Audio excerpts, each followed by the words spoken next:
ચલો મિત્રો હવે આપણે એક્ટિવિટી આગળ 3 ની વાત કરવા જઈ રહ્યા છીએ. એક્ટિવિટી 3 વિશે આપણે ભણીશું મિત્રો.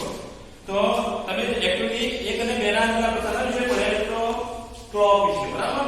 તો હવે એ ક્લોક વિશેનું છે. જૂથમાં કામ કરો, વાર્તાને આધારે જોડકા કરો. મિત્રો તમને હજી ફરી યાદ કરાવું છું કે જૂથના વિધાનો રહેતા નહીં ભણવા નહીતર ધ્યાન નહીં આવે. પેજ નંબર 38 ઉપર એક્ટિવિટી 3 ના અંદર જોડકા આપે છે. તો એમાં જોડકાના અંદર મિત્રો લખ્યું છે શોર્ટ હેન્ડ. તમે જોઈ શકો છો શોર્ટ હેન્ડ એટલે મેં તમને પહેલા કીધું શોર્ટ હેન્ડ એટલે શોર્ટ હેન્ડ 3 પ્રકારના કાંટા લાવો. પહેલું છે શોર્ટ હેન્ડ, બરાબર? શોર્ટ હેન્ડ નો મતલબ થાય છે ફરી યાદ કરાવું છું તમને, બરાબર? અવર હેન્ડ એટલે કહેવાય કલાક કાંટો. પછી લોંગ હેન્ડ એટલે મિનિટ કાંટો, લોંગ હેન્ડ, બરાબર? અને ત્રીજો છે થિન હેન્ડ, પાતળો કાંટો એટલે જેને આપણે સેકન્ડ કાંટો કહીએ છીએ, બરાબર? થિન હેન્ડ, બરાબર?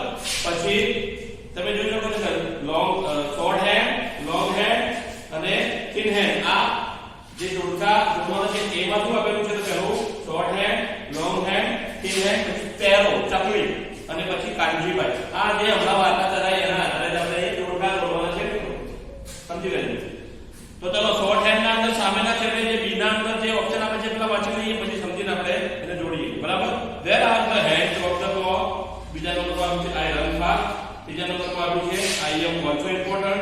ચોથા નંબર પર આવ્યું છે the clock is not working અને પાંચમા નંબર પર આવ્યું છે it shouted stop the noise. મિત્રો સમજો તો અહીંયા પાંચ જે મેં ઓપ્શન તમને બોલ્યા એમાં એ આપણે જોડવાના છે. તો શોર્ટ હેન્ડ ના અંદર શું આવશે? બરાબર? તો આપણે it shouted વાળો આવે ને તો ઉપર લખી દો તો સમજી જવાનું છે. પહેલું શરૂઆત કરી, બરાબર? it shouted વાળું છે એ આવશે, બરાબર? શોર્ટ હેન્ડ ના અંદર. પછી લોંગ હેન્ડ, તો લોંગ હેન્ડ ના અંદર શું આવશે મિત્રો? તો I am also important એવું કીધું ને, I am also, બરાબર? તો એ આવશે. એના પછી થિન હેન્ડ એટલે પાછલો કાંટો છે, પાછા આપણે બજામાં કહીએ છીએ જેને સેકન્ડ કાંટો કહીએ છીએ. I am fast, I run fast, I run fast એ આવશે. મિત્રો હવે એના પછીની જે જોડકા છે કયા છે? સ્પેરો. એના પછી લખ્યું છે સ્પેરો એટલે ચકલી અને એના પછી કાનજીભાઈ. ચકલી અને કાનજીભાઈ. તો ચકલી ના અંદર શું આવશે? Where are the hands of the clock? એવું કીધું હતું ને કાનજી ચકલી શું બોલી હતી કે where are the hands of the clock? તો ઘડિયાળના કાંટા ક્યાં ગયા? આવું બોલી હતી ને અંદર જોડકા ઘડિયાળના કાંટા નતા તો બોલી ચકલી શું બોલી હતી? where are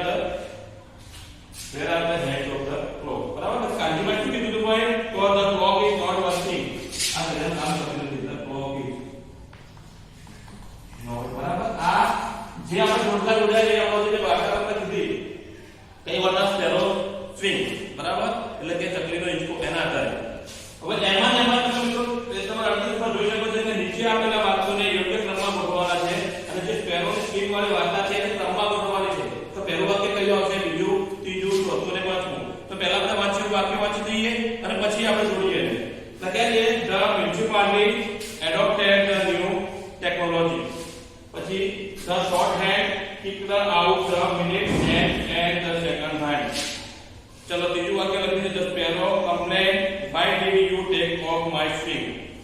ચોથા નંબર વાક્ય લખ્યું the thin hand declared that it was more. પછી છેલ્લું વાક્ય the long hand claimed that it is more important. તો આપણે સમજવાનું છે, વિચારવાનું છે જે આપણે જે કહાની હતી, જે સ્ટોરી હતી, જે ચલાવી છે એના આધારે આ વાક્યોને ક્રમમાં ગોઠવવાના છે. પહેલું કયું આવશે, બીજું કયું આવશે એ રીતે, બરાબર?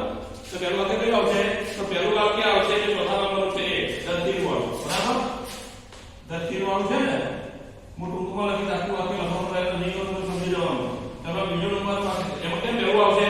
કારણ કે એમાં શું કીધું હતું? the thin hand, બરાબર? declared that it was more, બરાબર? તો thin hand એટલે સેકન્ડ કાંટા એટલું ડિક્લેર કરી દીધું, જાહેર કરી દીધું that it was more તે વધુ લાભ થશે. તો એના પછી બીજું વાક્ય છેલ્લું વાક્ય છે the long hand વાળું.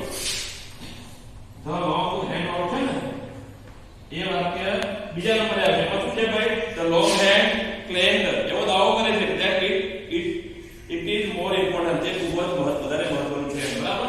તો એના પછી ત્રીજા નંબરનો વાક્ય કયો આવશે? ટૂંકો લખી દો મિત્રો the short hand વાળું. ત્રીજા નંબરનું વાક્ય ધ શોર્ટ હેન્ડ, બરાબર. પહેલા શું લખ્યું છે? લખ્યું છે ધ શોર્ટ હેન્ડ કિકડ આઉટ, તો લાત મારે છે, બરાબર. શોર્ટ હેન્ડ એટલે કલાક કાઢો, કોને લાત મારે છે? Minute hand and the second hand, minute કાઢાને અને સેકન્ડ કાઢાને એ લાત મારે છે, બરાબર. એ ત્રીજા નંબરનું વાક્ય આવશે. પછી ચોથા નંબરનું વાક્ય કયું છે મિત્રો? તો ચોથા નંબરનું વાક્ય છે the municipality adopted the new technology, બરાબર. તો મ્યુનિસિપાલિટી એ શું કર્યું? નવી ટેકનોલોજી એડોપ્ટ કરી, બરાબર. જાહેર કરી અથવા તો આપી, બરાબર. મૂકી, અમલમાં મૂકી, બરાબર. પછી પાંચમો નંબર તો એ ચોથા નંબરનો મ્યુનિસિપાલિટી આવશે ને ચોથા નંબરમાં આવશે, બરાબર. ચલો હવે એના પછી પાંચમું, તો પાંચમું જે બચ્યું છે એ કયું? The sparrow campaign, the sparrow campaign આવશે તે ધ સ્પેરો,